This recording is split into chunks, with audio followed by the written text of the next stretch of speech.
Hello and welcome back to the pod. Welcome back to the podcast, everyone. Yes, hello. My name's Georgia. I'm Olivia. And welcome to Nurse Ratchet. Yes. Cue intro music.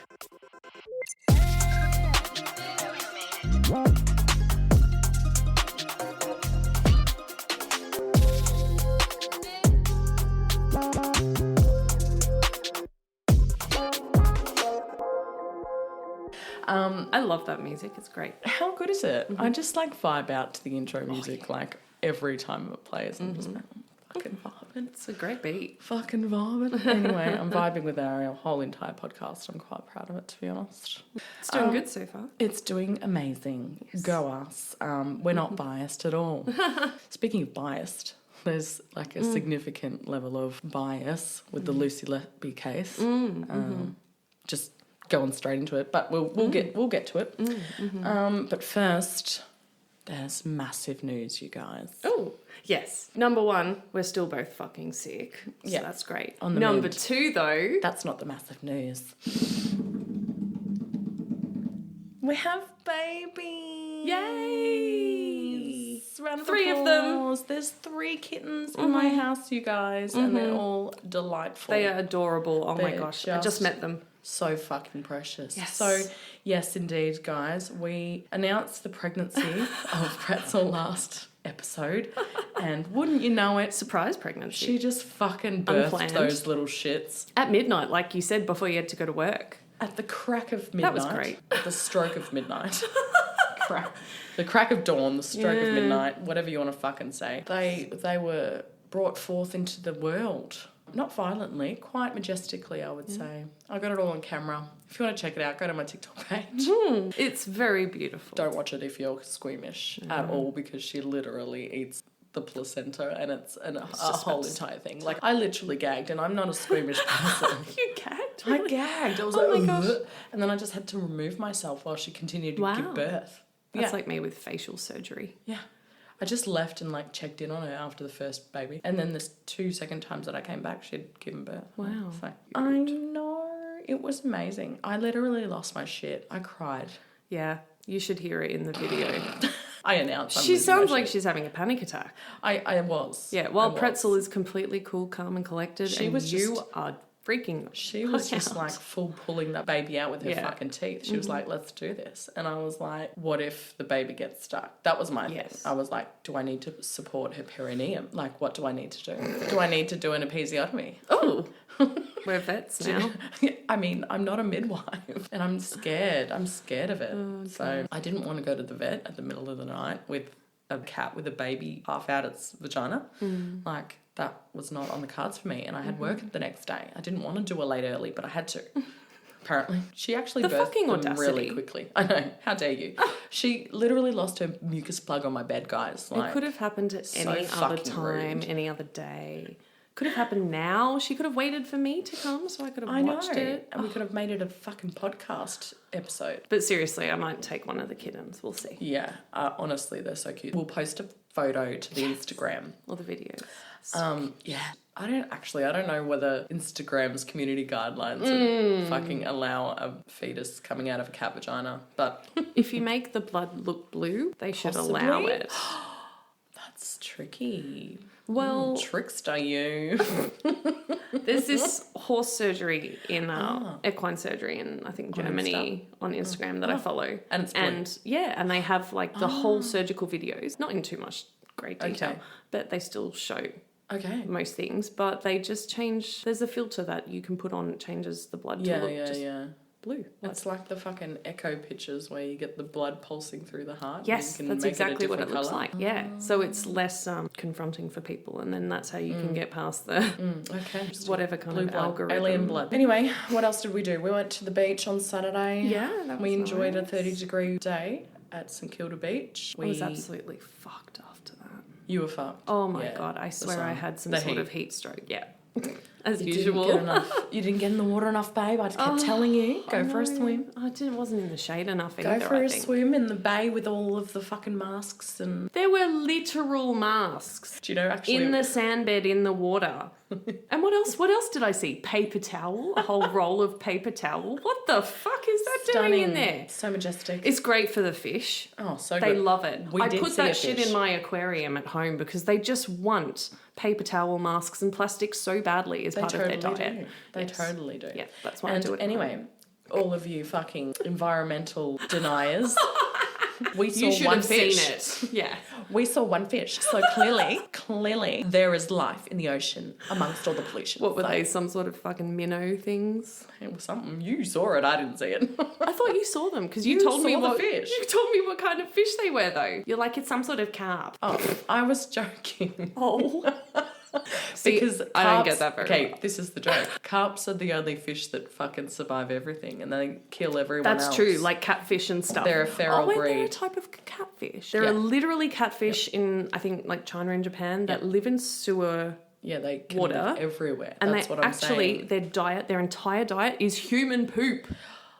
I kid you not. And they survive that way. They have somehow evolved to consume human poop because that's the only thing available to them in the sewer. It's like, oh, I prefer the hard shit. Oh, I prefer diarrhea. Oh, I really like Type the corn. 6, type 2. Oh, the Bristol stool chart as a menu. Yeah. What would you like today, sir?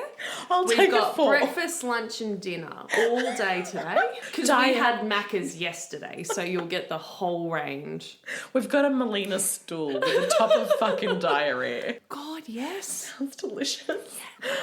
Oh my God, okay. Oh gosh. Okay, so let's get to Lucy Letby. Let's get to the drama. First of all, we just need to make a disclaimer because after our release of our first episode, we had a little feedback. Which, hold on everyone, because the podcast is going to be in parts. It is going to be in parts, in your best Boston accent. So our very first fan mail was not a fan at all.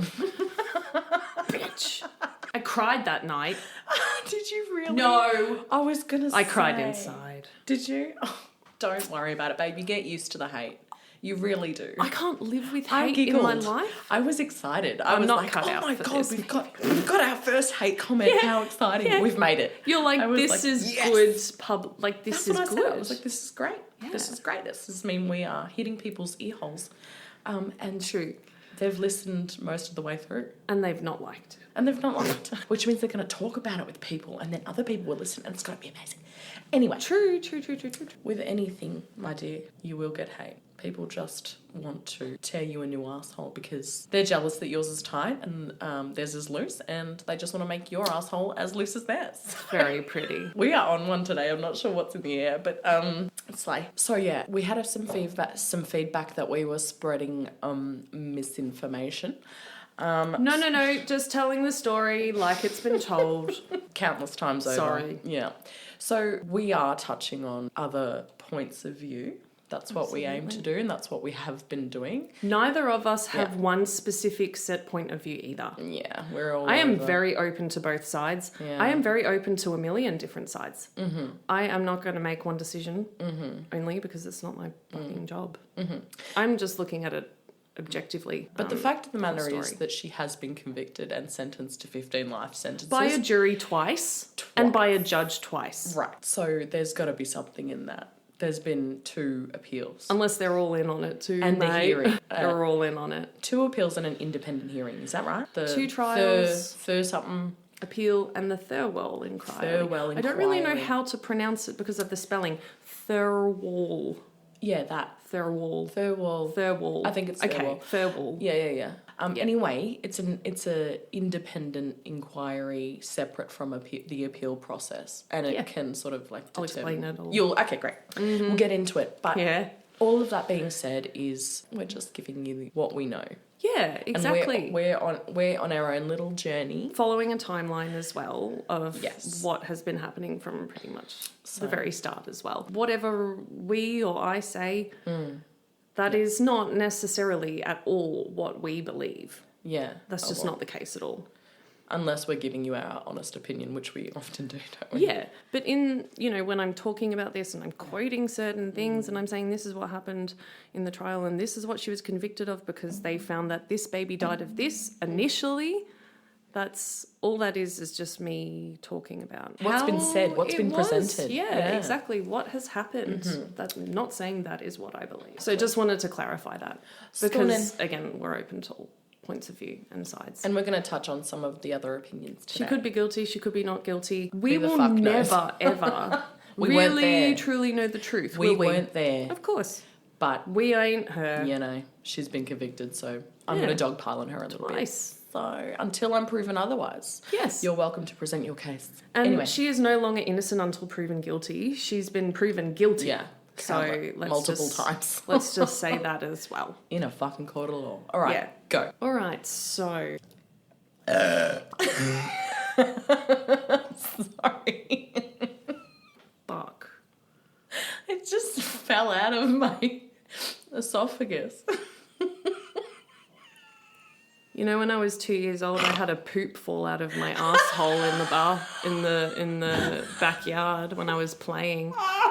But I was 2.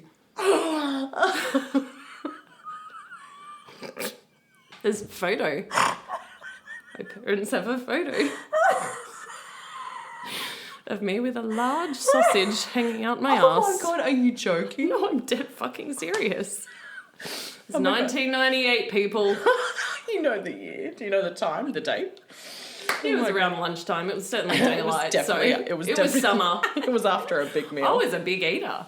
You still are, babe. I always have been. We've both got very healthy appetites. I'm a 4-course dinner kind of gal.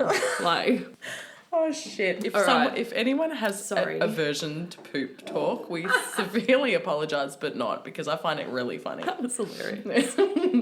Okay, go. So today we're going to just have a little discussion about Lucy Letby's little second trial that she goes through, and then I'm going to discuss the Thirlwall inquiry. Yep. So, as you know, Letby is initially convicted for 7 murders and 6 attempted murders of the babies, right? Mm-hmm. And she's charged with 7, but only convicted for 6, yeah? Attempted. Yes, that is correct. Because one of the babies they could not come to a decision on. Mm-hmm. So, on the 5th of July this year, at Manchester Crown Court, Letby went on trial again for the attempted murder of baby Kait. And this time round, she was also convicted, found guilty by a different jury, completely different people, completely different jury. Yeah. And she was also sentenced for this by the judge. Yep. So they decided she was guilty of attempting to murder baby Kay, and they sentenced her. So just going back to baby Kay a little bit. Baby Kay is a little girl who was born on the 17th of February at 25 weeks gestation. So premature. That's tiny as fuck. So premature. She's only 692 grams. Excuse the dog snoring, guys. I really apologise, but we can't be fucked getting up. Go. Every time we get interrupted like 20 times. 20 times with the dogs. Anyway. Yeah. Anyway, so baby Kay's mum is a haemophiliac. She's one of the haemophiliac patients. Now, baby Kay is born so premature, right? She's technically not a baby that should be cared for at that level hospital. The Countess of Chester Hospital, their ICU for the neonates was only a level 2 facility, not a level 3, which is the highest level of ICU care a hospital has over there. It was never a level 3? No. Okay. But they're caring for level 3 babies, technically. And that's why, exactly. And that's why after Letby does her final shift, they change the gestational period that they'll allow for admission to the ward, right? Because they're like, we're not meant to actually be taking these babies. They should be transferred to other hospitals. Yeah. And I can see how that would look a bit suspicious to people who are trying to seek Lucy's innocence because they did say that once she left that the deaths stopped. Yeah. But her defence say that... And when she was on holiday. That's right. They say that because she left, the deaths stopped, but they also downgraded the hospital, so technically they have less... Yeah, they stopped vulnerable babies. But there's also the issue of the holiday. Exactly, when she's in Ibiza. How long was she there for? Oh, a couple of weeks. Yeah, on an annual leave. So how do you explain that? How do you explain that? Lucy apologists.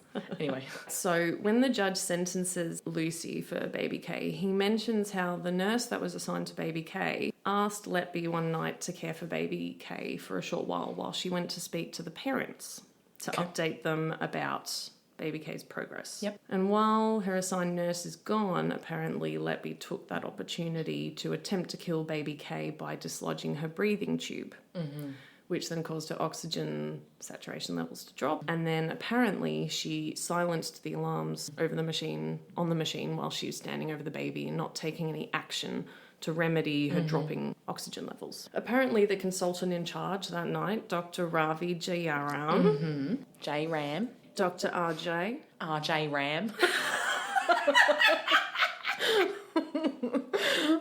Yeah, what about him? Sounds like a bloody DJ. He does. DJ J-Ram. Dr. RJ DJ. Fuck yeah. Dr. Ravi, you should use that. DJ Dr. J-Ram. Since you're coming out with some fucking Netflix show.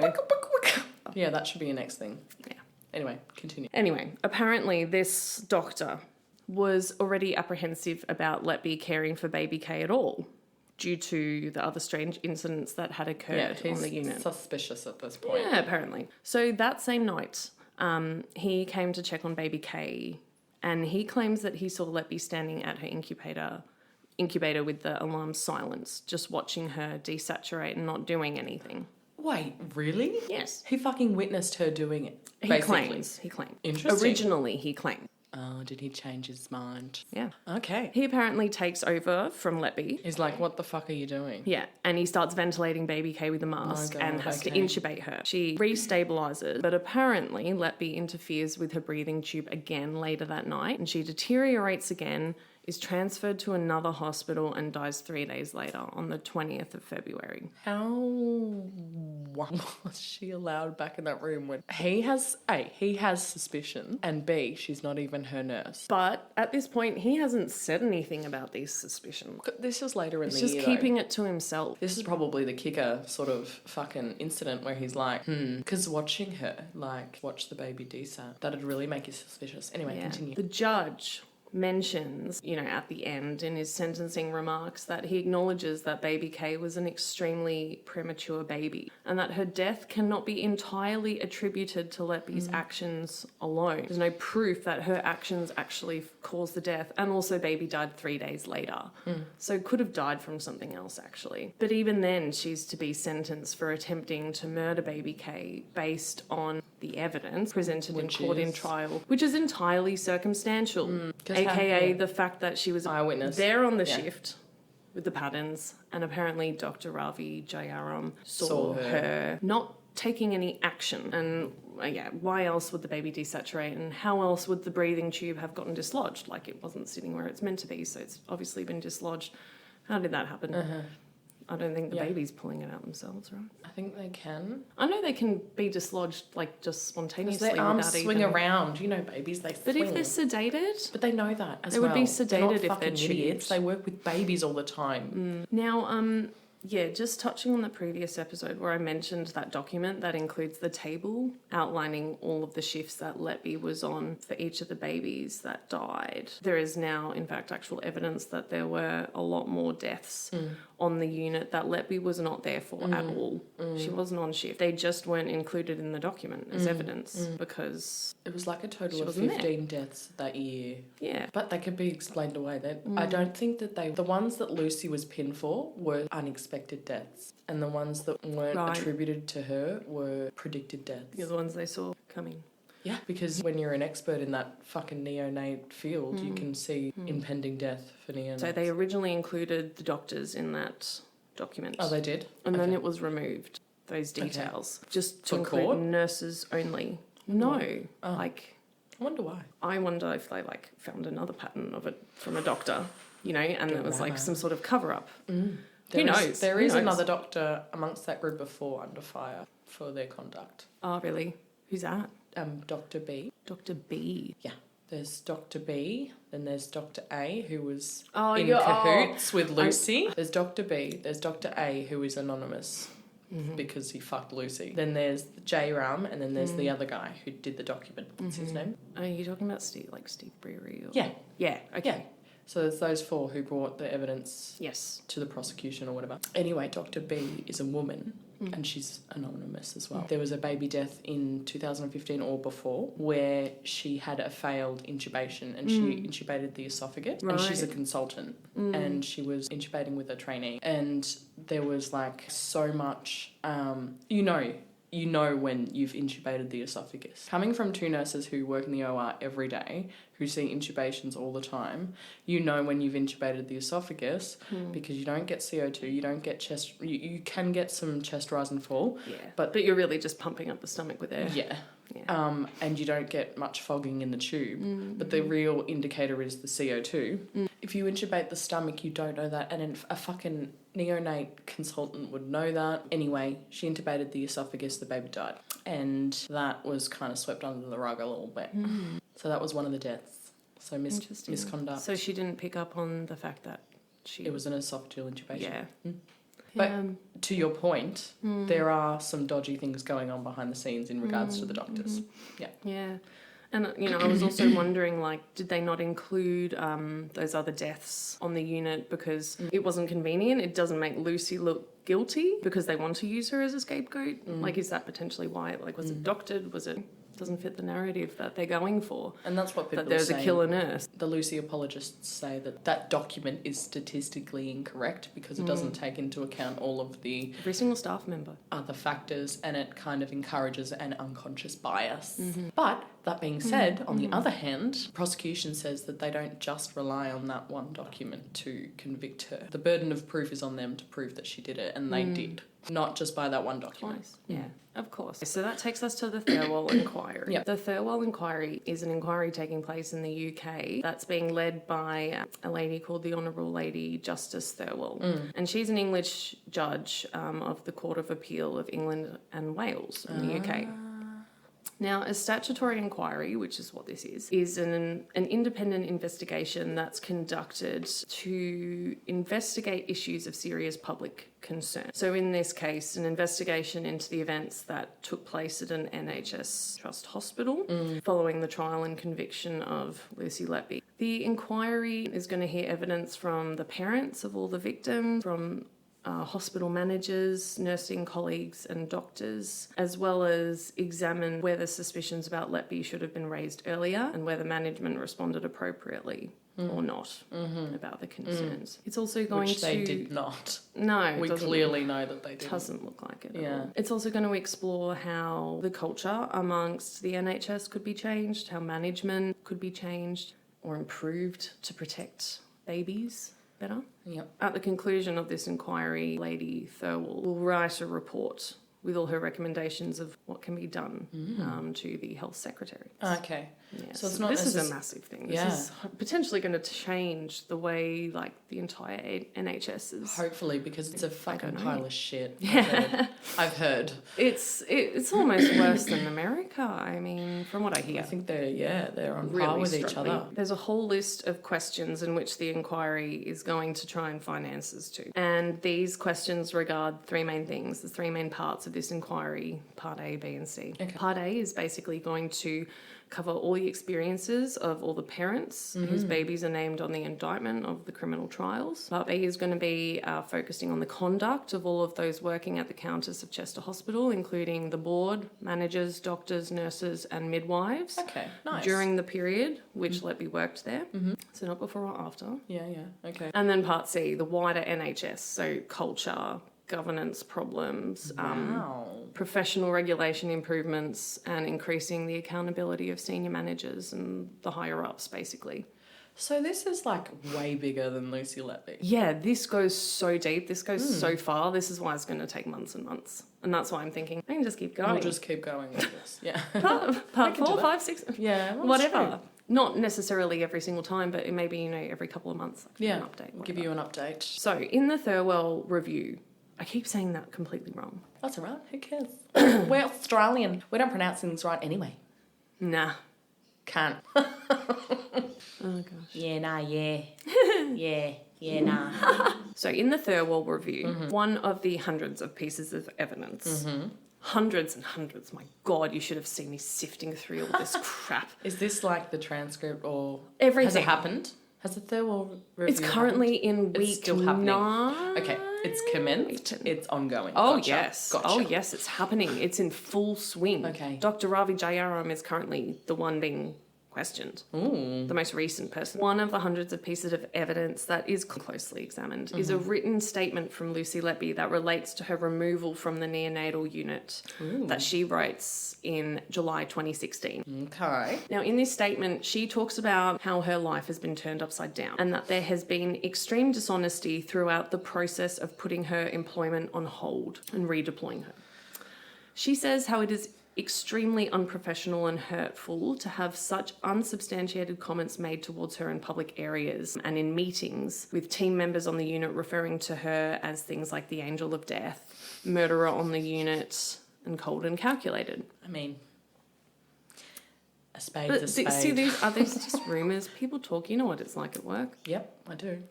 I do indeed. I happen to be the butt of every topic of conversation lately. Hey-oh to the haters. So yes. Okay, so she's upset that she's been bitched about. Okay. Yeah, she's having a hard time. She's been called a murderer by her colleagues.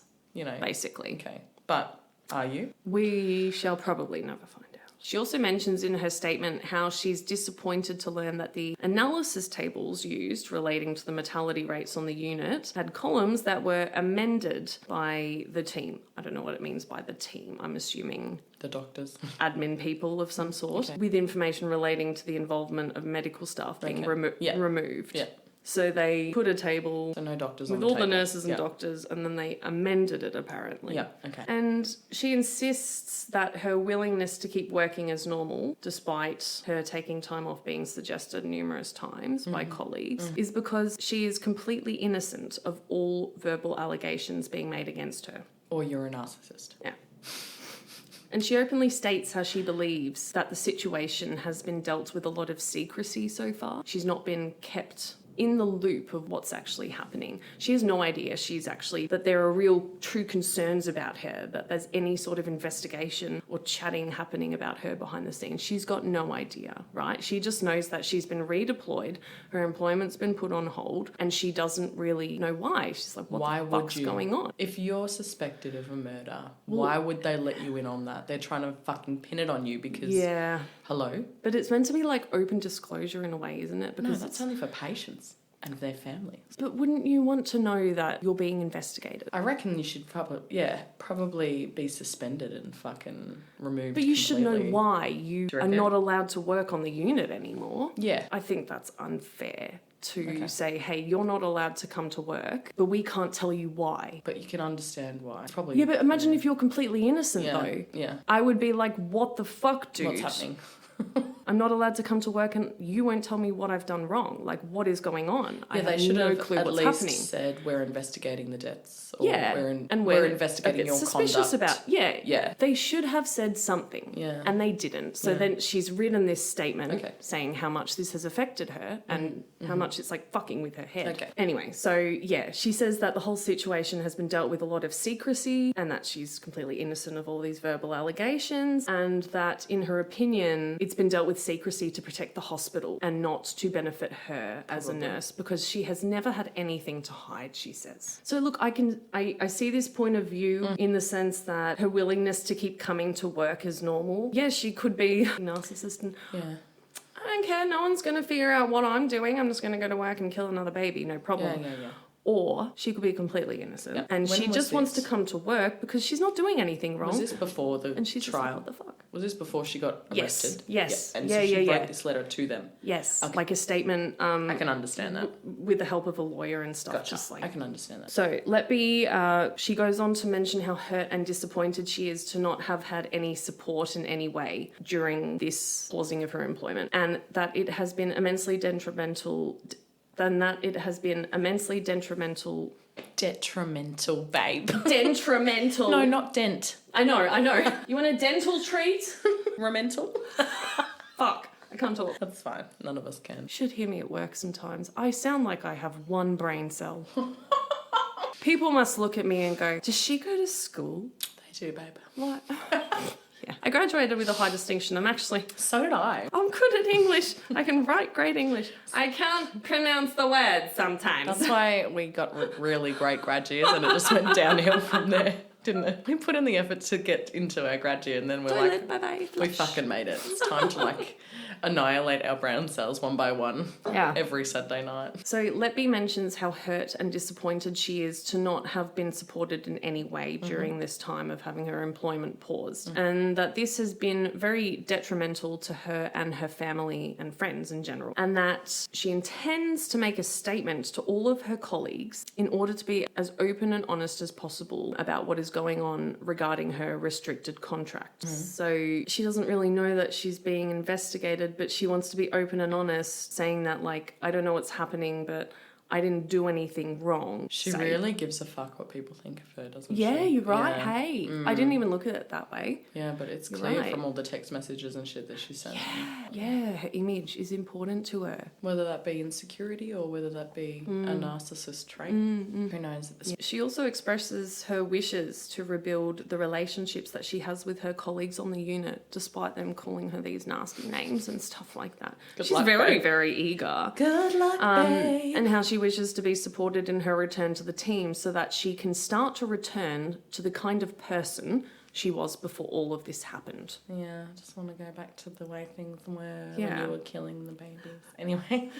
So she concludes her statement by mentioning her loyalty and dedication to the Countess of Chester Hospital, as it is where she undertook her nursing training and then gained employment, and how unlike a lot of other people who in this situation would want to leave, right, that you would resign, get another job, go to another country, try and get away from what you did potentially as far away as possible. Yeah. But she's saying she's not like that, and she feels that she truly belongs at Chester and she isn't going to run away from this problem that's happening. And then she finishes. She got fucking fired. She does get fired, okay. But originally she's just put on hold with a restricted contract. Sure, she's supervised. She has to do that extra training and stuff again. Everyone on the unit had to do retraining and blah blah blah because they were like, something's going wrong here. Okay. We need to get all the staff up to date on all their So this is before her last shift. Yeah. And then she finishes her statement saying that she has never not given her very best to every single baby she's ever cared for, and that she is not the cold and calculated murderer that some people are perceiving her to be. If you say so, Queen. I wanted to go back to the green and yellow post-it notes that they found in her house. Because that shit kerfuffles me. So, the green post-it note contained things like, I am evil, I did this, I killed them on purpose because I'm not good enough, I don't deserve to live. Yeah. And then the words, in capital letters circled, hate, despair, panic, fear, lost, why me, and I am a horrible, evil person. And then we have the yellow post-it note, which contained the following. I hate my life. I can't do this anymore. I want someone to help me, but they can't, so what's the point? And I'm sorry that you couldn't have a chance at life. What? So those are the main things that were written on those notes. Not guilty, Your Honour. Yeah. But see, there's a part of me that goes, why would you admit your guilt like that so obviously on a fucking piece of paper and keep it in your diary, in your bedroom at home for everyone to find and read? And post-it notes are very prevalent in hospitals, aren't they? Yeah, but I think someone else wrote it. She's very sort of if you look at her bedroom and her setup, it's kind of pink and girly and... Not a place for green post-it notes. Well, I don't know. You know those post-it notes you get, they come in yellow, green... orange, pink, blue, the whole stack, different colours. I'm wondering if she just had something like that and it's just post-it notes, stick it in her diary. Are these notes, a fucking super obvious admission of guilt? Or is it this internal mental torture that is going on in her brain because she's like, holy shit, my contract's been restricted. I'm not allowed to come to work. I'm now apparently being investigated for these deaths and people are calling me a murderer. Is it just getting to her head so much? It probably would with me, knowing how fucked my thinking can get when I'm falling down a rabbit hole about something and I'm terrified or I'm scared about something. I know just how deep that can get, that you start to believe that you did something, that you did the wrong thing, that you're at fault. True. Is it just to the point now she's being potentially bullied by colleagues? Rumours are spreading that she is herself thinking, holy shit, did I actually fucking kill these babies? Yeah, right. Did I actually do something to them to hurt them? And I actually have no idea that I did that because I'm a bad nurse. She says I'm evil, I did this. I killed them on purpose because I'm not good enough. Is she starting to believe now in her brain that she actually did kill them almost deliberately because she's not a good enough enough nurse. Yeah, fair point. I don't deserve to live. Why would she say that? I'm a horrible, evil person. Why would she go and write that stuff if she was a narcissist or if she didn't have any sort of regret about what she had done, let's say, if she did it? I mean, Ted Bundy and fucking whatever the hell, they're not going and writing in their personal journal in their bedroom every night going, I don't deserve this. No, they don't. They didn't deserve this. I hate my life. No one can help me. I'm sorry you couldn't have a chance at life. Why is she apologizing to these babies that have passed away that they couldn't have a chance at life if she doesn't give a fuck that they didn't have a chance at life or not? Does that make sense what I'm trying to get at? Yeah, totally makes So sense. that's just like my other view on that. Is it a mental spiral? Yes. And is it a product Or of just a massive... imposter syndrome, which can really fuck you up, especially if there's a world of judgment on you and you're at work trying to do your job. It does make it really difficult to have faith in your own skills. And that could be also why she keeps looking for reassurance from her colleagues, even after she stops working at the hospital. Syndrome. Potentially, yeah. She's like fucking potentially spiraling that, oh my God, I'm an awful nurse. Like, holy shit, I'm so bad that I have killed all these babies. Is that what that is potentially? Possibly. You know, rather than, I'm guilty, I killed the babies. Stick for the police to find. And wouldn't she hide that stuff if she's thinking the police are going to come and potentially look in her house? Wouldn't you be like fearful? Wouldn't you, if she was thinking ahead with her crimes, wouldn't she think ahead to hide evidence? which she did. As well. Yeah, allegedly. She's falsely documented things. But I mean, like, why would she leave all this stuff in her house? For just out in the open for people to find. Well, I'm not sure. That's like, what is the thinking behind that? Is it guilty thinking or not guilty thinking? It's fair. Just one point that I wanted to bring up. But yeah, it could be totally... She's guilty and she's admitting her guilt and she just is so fucking... I don't know, she's freaking out that she's going to be arrested and potentially go to jail and she's just getting it out all on paper. Who knows? It really translates more into a mental breakdown than, doesn't it? An admission of She's guilt. losing it. She's fucking losing it. Yeah. I wonder what the prosecution says about the post-it notes. I'd be very interested. Can't see anything. I haven't seen anything. Pretty much along those lines, being an admission Just of an guilt. Admission. And then the defence saying it's a total mental spiral. Anyway, so I came across on the Thirlwall inquiry website, I came across a piece of evidence.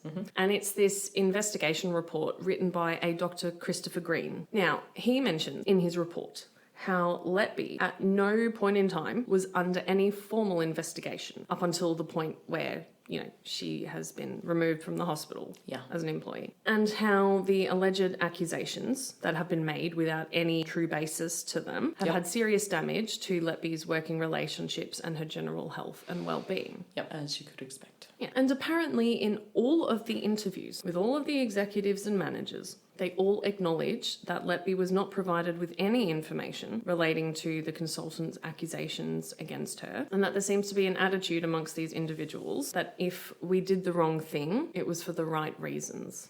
But have you then fucked up your own investigation? Like, have you compromised that investigation by not doing it the right way? Yeah, I wonder, potentially.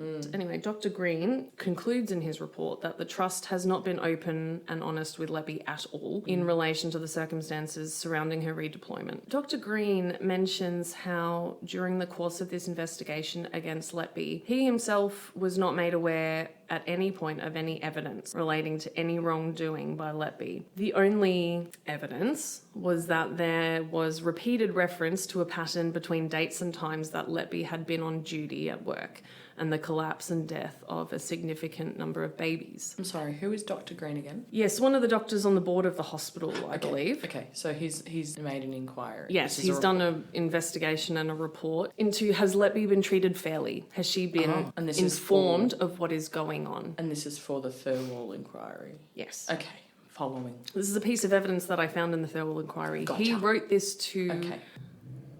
Let this car go. People just fucking take off. Yeah, I know. Like their life depends on it out the front of my house because there's a fucking speed bump there. No one likes it. No, people just, once they've gone over the speed bump, they accelerate like they're a fucking NASCAR. I see what you mean, yeah.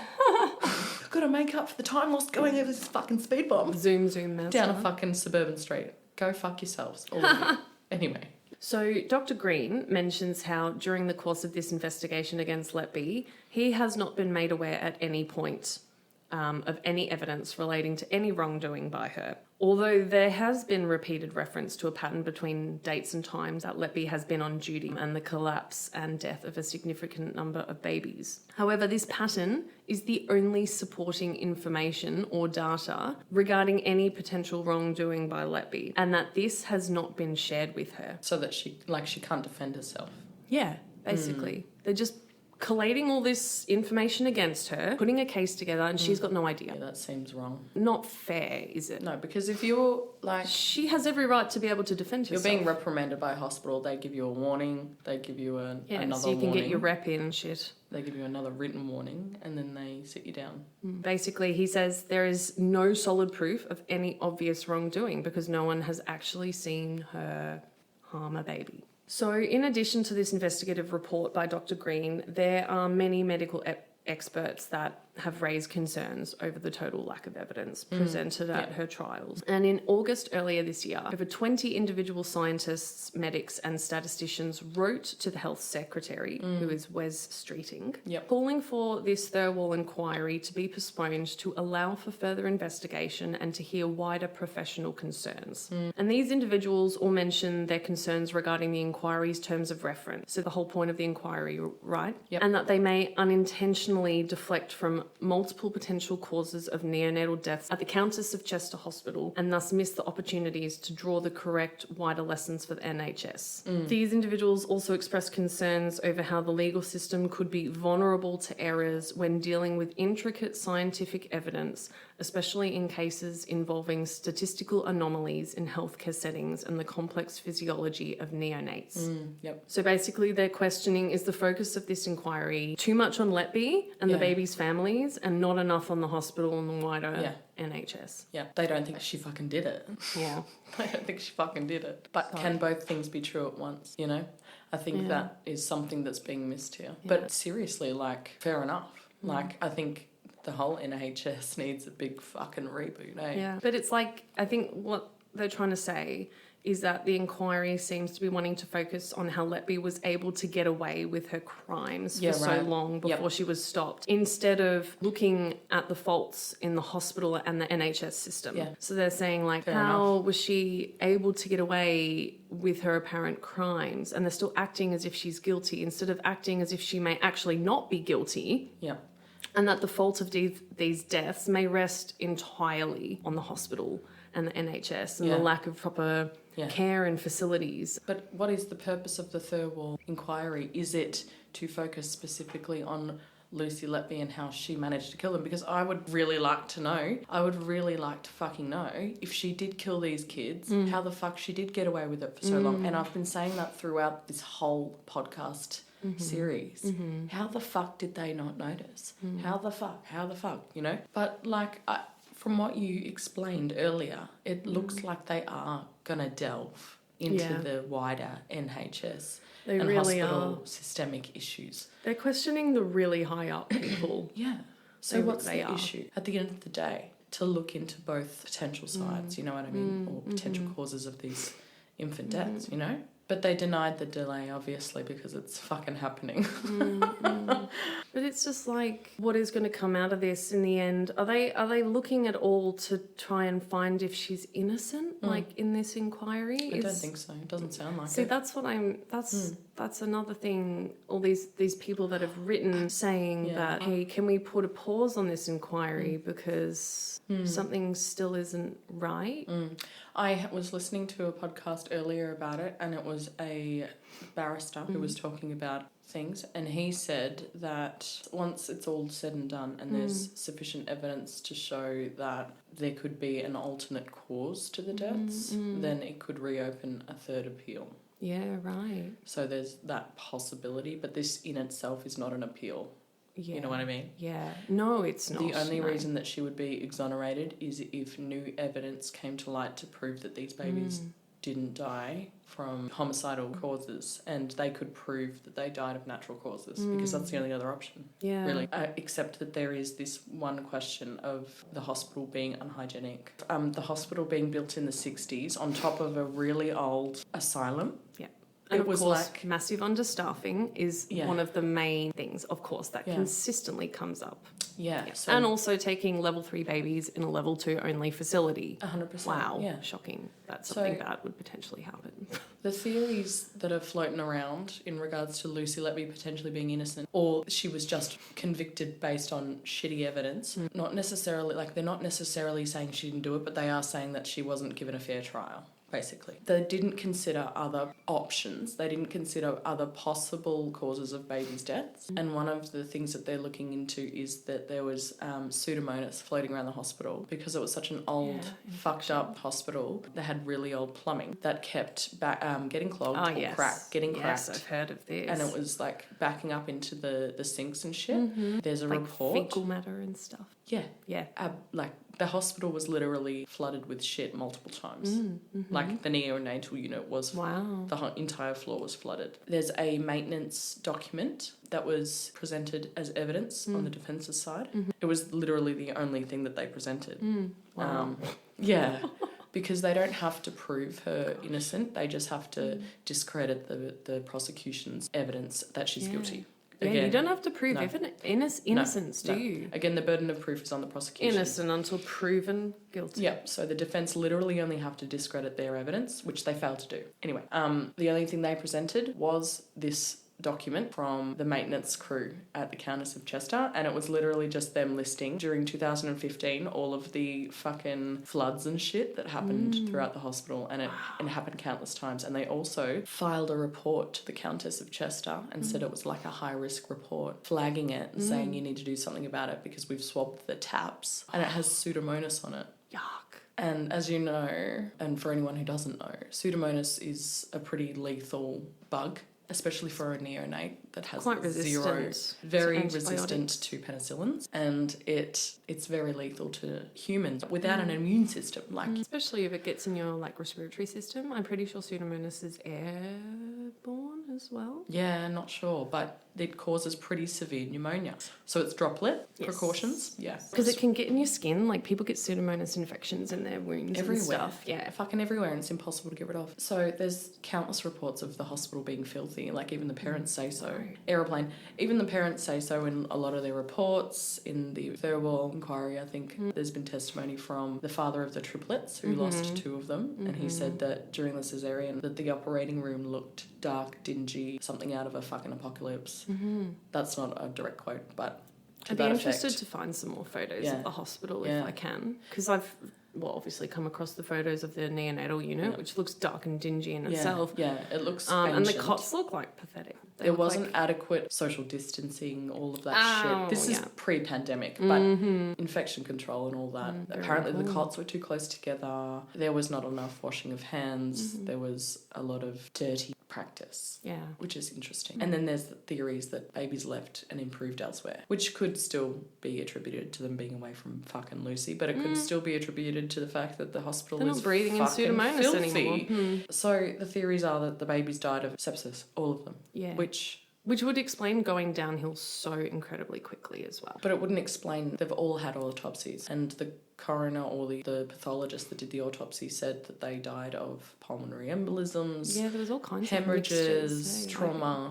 And the diaphragmatic issues. Like, that's not adding up. The insulin it's just not. Poisoning. Insulin. Where did that come from? Yeah. Like, you can't... That is hard scientific evidence to say, not potentially Lucy, but that someone administered insulin when the baby should not have been administered insulin. Yeah. Either way you look at it, someone gave the baby something they shouldn't have had. Yeah. And does sepsis... That's all it comes down to. I'm pretty sure sepsis gives them hyperglycemia. Is that... Am I right in saying that? I would think so. I would think hyper to start with. Yes, because... Yes, you're right, because blood sugars spike in infection. And also when you're... what's the word I'm looking for? So, you know, if someone has raised keto or raised blood sugar or ketones during surgery and they're not diabetic, they simply have raised blood sugar and ketones because of the stress that their body's going through during anesthesia and surgery. You know, when you do a blood gas and they'll still have like slightly higher ketones or elevated blood sugar, but they're not diabetic at all. It's because of the physiological stress on their body. Yeah. So when septic, yes, it would make sense that that amount of physiological stress your body is under, you would first become hypoglycemic. Child F had been given a small dose of insulin to help regulate his blood sugar shortly after his birth, but this would have long gone by that time. Yeah, because those low blood sugars, they went on for days. Yeah. Consistent. Yeah, like every time they changed the bag. And then when they changed the bag for one of them that has not been spiked because she wasn't on shift, didn't manage to get into the stock room to spike that bag, he recovers, remember? So someone's spiking the dextrose bags, sugar, basically, infusion, with the insulin. Yeah, she did it. She fucking did it. Or someone there did it. Someone did it. Because what we were trying to figure out is if babies' blood sugars spike or decrease in sepsis, bit of both. Spikes early on in an infection and drops like in late infection. If this was sepsis and the hospital just fucking failed to pick it up or whatever, like... The doctors. Yeah, the and the doctors nurses. or whatever. And wouldn't there be a trend if it's sepsis though as well? You would see a trend that the baby's declining. Yeah. In a sepsis pathway sort of way, right? Like, all of them are to blame.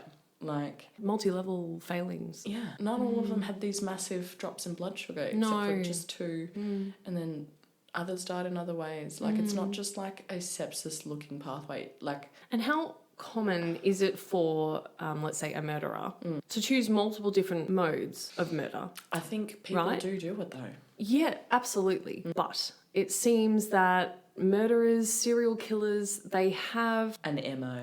Yeah, they have a thing that they like, a pattern, a process that they like to follow. Otherwise, the killing won't feel right. But not always. No, absolutely not. Yeah. But it just... They definitely stray from... Because I have seen so many serial killer, true crime They documentaries. typically like a certain way of murdering, but there's... But if she Especially did women... Did she change modes to avoid detection? I think for example. I think she's trying to throw off the scent. Yeah, you think? Yeah, I do. That would make sense. Yeah. Or she's just like a shit nurse in multiple different ways. But she's not. She was one of the senior nurses. Letby? Yes. Senior? Yes. Are you joking? No. I have not That's ever what heard Dr. her J. be Ram described as senior. Dr. J. Ram said whenever she was on... Dr. he was DJRJ. Dr. DJRJ said... that whenever she was on, he was like, oh, thank God Lucy's here, you know, because she knows what she's doing. Yeah. Like, do you remember him But saying then that? he's saying now... So if we're talking what he about said Dr. initially. Ravi Jr. Yes. He's the consultant paediatrician, obviously, right? Yeah. And he's the one who claims that he walks in on Letby standing over baby K. Yeah. So he originally gave evidence during Letby's trial, that was ultimately used to convict her. And he's currently being questioned during this Thirlwall inquiry. He is denying that he made up any of these allegations against Letby now. Yeah, of course he would. He is claiming that he just walked into the room, into baby K's room, to just make sure everything was fine. Yeah. Because he apparently had a feeling of significant discomfort when he realised Letby was left alone with baby K that night while baby K's allocated nurse left to go talk to the parents. Because he's already suspicious of it. Apparently. Yeah. So what you say, in the original thing, doesn't add up now, does it? He says that he never claimed he walked in and saw her do anything. He says he never saw her Just standing silence there the letting alarm. the sats drop. Yes, Why is he But changing his even story? then, he says that he just saw a baby that was deteriorating and acted accordingly. Is this in the new inquiry? He's changed his tune. Why? I don't get it. What's going on? He says later that he wishes he had more courage to voice his concerns about Letby instead of not saying anything for so long and waiting for the nursing and medical directors to act accordingly with this pattern they'd identified. Weird. Hey. So weird. I'm not sure why he would change his story. Any thoughts? Either he doesn't remember what he said prior, which I don't think that's possible. I think he would remember what he said in the first trial. Or he's, trying to backtrack, but... Why, though? Yeah, why? Why would you say that, you would trust Letby with your children or... That was the other guy, That would be... Exactly. So she had a good reputation prior to this. Yeah, she did. You're right. Yeah, so it's interesting. Why would you say that and then come out and say... But it's not uncommon for serial killers to have glowing references from people. Absolutely, because they have a persona, right? Image is everything. Yep. Until it all fucking... Falls all the to cracks shit. appear.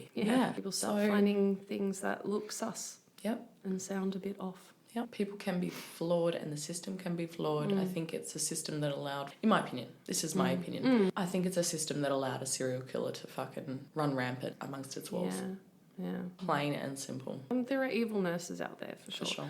But there are many more evil corporations, and she could absolutely be evil, but also it could totally be a whole fucking evil ass cover up to completely ruin this nurse's life to protect the image of the NHS and the Countess of Chester Hospital. And then there's this whole thing about this Dr. Jayaram being on TV shows. So he's been on TV shows such as The One Show and Good Morning Britain, and then a show called Born Naughty. Sounds kinky. Sounds yuck. As soon as you said that word, I'm like, is this like a show for kinksters? It's not. This doctor giving sex health advice, like BDSM tips and tricks. Born Naughty is apparently a show where he consults on children with behavioural issues and tries to help their parents deal with them. It's like Super Nanny, but make it pediatrics. I used to love that show. My parents did too. And they would look at us while we're watching the show and go, you see, this is what we should do to you. Yeah, but if you watch that today... She's a cunt. She's a cunt. Yeah, she's so mean. I mean, if I was the parents, I'd be like, get the fuck out of my house. Yeah. That's how it was done back then, though. I know. That was 90s. Only like 20 it was a wild ago, time. 25 years ago. It was the 90s. Yeah. It was such a wild time. It was like fucking the era of America's Next Top Model, where they black-faced and everything all of is that so shit. strict and proper now. And there's so much paperwork at work. We don't need to go back to blackface. They keep adding more paperwork. We don't need to go back to that. Did you see, side note, Tyra Banks run the catwalk? Yeah. Supersized Tyra? Yeah. She's a plus-size model now. She can't walk. It's because... But how hypocritical people... She got to move her hips differently because she's got all that extra weight on her. Some weight on her bones. So the walk looks off. It's iconic because TikTok lost their shit because she was such a cunt about weight in America's Next Top Model. And so it was just like, oh, how the turntables have turned. I'm like, she'll get it. She'll say it right. Did I say it right? I don't know. How the tables have turned. You said how the turntables turn. Because of the TikTok sound. Oh, is it? Yes. Nice, I see. How the turntables turn and table. Turny tables. So, yeah. It's a wild-ass case. Do you have anything further to say? Well, apparently he's coming out with this series. Yes, a Netflix series on how Lucy killed people. Yeah, and how he was the star of the show. Company. Yeah. Listen, we don't really love Dr. DJ J-Ram. He seems like a dick. He seems like a fucking idiot. He seems like a not very nice person. He's changing his story. He's in it for the money and the fame. And he's in a band called The Deluded. Delulu. So Hashtag DJ Delulu. Of our distaste for the Delulu DJ J-Ram, he's done a good thing bringing this to light either way, because the hospital needs to have a fucking whole reboot and Lucy needs to be in jail, in my opinion. And the NHS needs a reboot too. The NHS needs a reboot. Massive. Also. We're so lucky here. Oh my God. Yeah, we're pretty lucky. We complain, but we have literally... Because we have the right to. In the world. We don't live in a dictatorship, so we are... No, and we don't live in a third world country either, so... Yeah. We just need to get the pay rates up a bit more for our New South Wales nurses. Well, no, Victoria's the lowest paid in all of Australia. No, it's New South Wales now, Queen. Yeah, they had a whole new EBA last year. Oh, 28%, yes, Queen. 28%. That's right. Yes, because we kicked off. So New Queensland South Wales is still the top paid. New South Wales needs to continue to kick off. You're doing a good thing. They've just given the police a massive pay rise, and they said that there was no money for the nurses. That's why they hadn't given them a pay rise. In Victoria? No, in New South Wales. Oh. So New South Wales nurses are currently kicking off and protesting because they've been campaigning for a pay rise and ratios. And the only thing they did was correct the ratios and didn't give them a pay rise. And then they gave the police a pay rise. As if we need more corrupt fuckheads. Cunts. Walking the streets, like telling you went 1 kilometre over the speed limit, so you should go and die. We stand our police, okay? Don't listen to us. No. Okay, well... All cops are bastards. Not the ACAB. ACAB. Not the ACAB. No, there's context around everything. Cops can be shit. Nurses can be shit. It's all a thing. You ever met a copper? Yes, I have. We really went on a tangent. Yeah, I like it. Anything else to say? Kittens! Good look at the kittens! That's where we're leaving it for Lucy Letby, isn't it? For today, yes. And for the foreseeable future. So we're going to do updates in the future because the Thirlwall is ongoing. Oh, yeah. So we'll continue to keep you updated. If you want us to touch on anything too, send us an email at thenurseratchet@gmail.com. And I'm very curious to see how many people think she's guilty versus not guilty. Yeah. And why. Yeah, hit us up. Keep it respectful. And we're very open. Yeah. I don't... Just, be nice. Be nice. But, like, we're open to all kinds of view, all points of view. Mm-hmm. Nothing is set in stone. Mm-hmm. It's never black and white. Yeah. There's always more to it than you will ever think. Mm-hmm. And that goes with literally every goddamn murder, serial, attempted murder, homicide case that has probably ever existed. It's totally fair. It's very true. The world is not black and white. Yep. And there's always stuff that will be left unsaid, even in a trial. That's why they say beyond a reasonable doubt and not beyond a shadow of a doubt. There you go, beyond reasonable doubt. You know? And it just has to be reasonable. So. And again, it was proven twice. It's pretty reasonable to assume beyond that she fucking killed doubt them. That she did what they claim. It's pretty reasonable in my opinion. And I'm definitely not one to not go against a hospital system. Like I'm pretty for that because I know that there can be some... You're someone that would defend a nurse. You're like, she's a nurse. Yes, like, I why would she do that? 100%. Of course. Like, I just have a feeling. Yeah. I've got a fucking feeling in my waters. Anyway, she's in the right place. that's my feeling in my waters. Every episode I've got to do one. Suck a fart, Lucy. Oh, shit. Sorry. Oh, my God. Okay. This is a good time to, Pause. to end. Okay, because we're about to be... Poopy. We're about to die from noxious gas. Inhalation. God, you should see George's face. You can. It's very disappointing. I'm so disappointed. Full of disappointment and toxins. So check out our Instagram. Yes. We're going to post... I hope you enjoyed this episode. Yeah, it was fun. We're going to post a picture of the kittens. Yeah. And the audio of Georgia losing her mind. Yes, I'm going to try and post that. We'll see what happens. Oh, hilarious. Otherwise, you can subscribe to my TikTok if you want to really see the birth. Like, literal baby coming out of cat vagina. Send us your nursing nightmare feels. If you have any feels, any kind of story of malpractice or spooky stories that you've experienced on your night shift, whatever, send it to thenurseratchet@gmail.com. And also what you think the Nurse Ratchet Podcast at gmail.com. Sorry. And also what you think of Dr. J.R. I am curious what people think of this. Yeah. If I can find a fucking video of him in the band, I'm going to post it. He's doing. Yeah. I'm going to post that on the fucking Instagram because that would be iconic. Yeah. The deluded slay. The end. Is it a whole fucking cover-up, mate? Maybe it fucking is. You never know. Imagine we would have egg on our face. We would have to... Well, no, not really. Because apologise for all the times that I called Lucy a cunt. Well, we're not saying she's guilty again. Because I am. She fucking ain't. I'm not. I don't know if she is. But I can also absolutely see how she could be a scapegoat. Yes, I can too. I'm being a cunt, but I can too. Georgia just has strong opinions. And cunt is my favourite word. Which is fine, yeah. And cunt is her favourite opinion. Yeah, my opinion is cunt. You are cunt. I'm serving up cunt. Yeah. Thank you for listening. Next week we are starting a new case. Yes, I'm very keen to hear. On Jane. None other than Jane Toppin. Join us next week for a new episode. Yeah. We love y'all. Work hard, play hard. Bye. Keep it ratchet. Fuck yeah. Signing out. Keep it ratchet. I like that. Keep it fucking ratchet. Bye. Bye.